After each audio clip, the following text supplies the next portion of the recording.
Hey sports fans, we're back with Chris Perry for week 8 of Texas high school football.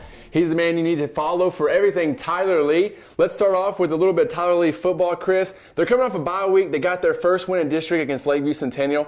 Totally, they racked up 103 points combined. But how is this Robert Lee team looking after getting their first win in district? Well, I think it's just a confidence thing. They did so much better in the second half, and they basically had to score almost every single possession that they had. It was such a good back-and-forth football game, and I think the team has a lot of confidence now going into another very big game on the road against Garland. Yeah, so their first win in district. They're playing Garland this Friday there, of course. What do you think they worked on during their bye week to prepare for Garland and the rest of their district games? Well, I think that they got the offense going well, like we're talking about against Lakeview Centennial, and they're going to need to because Garland has not given up that many points. Even in their losses, they've only given up 34. And you figure Lee needs to, pretty much Lee has shown that they need to score in the 40s and above to make sure that they take care of business. And Garland's just been very difficult to do that against. So it's going to make for an interesting situation on the road at Williams Stadium on Friday night. Now, speaking with Coach Piskey, how does he kind of feel about this Garland team and his team?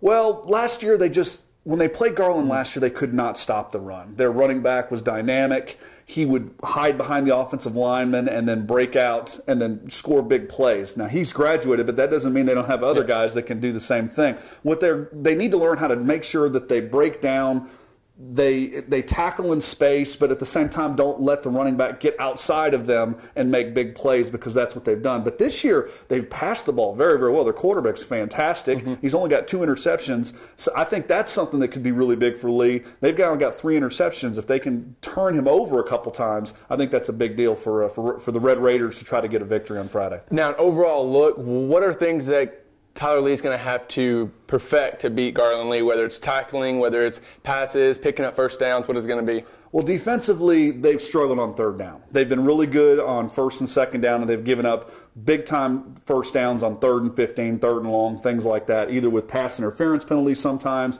or just giving up big plays.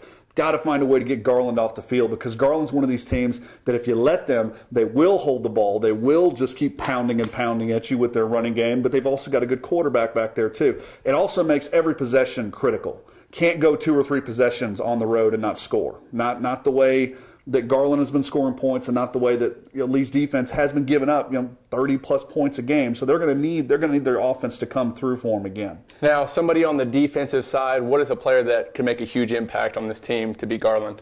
Well, we did a feature this week on Mason Parker, and he made a huge interception to beat Lakeview Centennial. And he's not the only offensive player who's playing both ways on defense. They're asking for quite a few guys to kind of play both ways. I really think it's going to come down to the front. Guys like Semple's defensive line, they're going to have to make plays and just stop the running game before it even gets started. Because one thing Garland ISD's district has shown is when you let these guys get loose, everyone, it seems like at one of these schools, has so much speed that one missed tackle and it's a touchdown. You expect this game to be fairly close? I believe so. And I do think it's going to be over the 34 points what they've given, because Lee can score points. I could see something like a 42-35 sort of situation, maybe hopefully for Robert E. Lee fans. They're the ones that can get this victory and keep moving on and try to sell up a playoff spot. Well, there you have it, Chris Perry. You can follow him on Twitter at @CPerryETFS. You'll want to do that because our video crew will not be able to make it to Garland this Friday. Kickoff is at 7:30. Follow him so you can have all the live updates. We'll see you next time.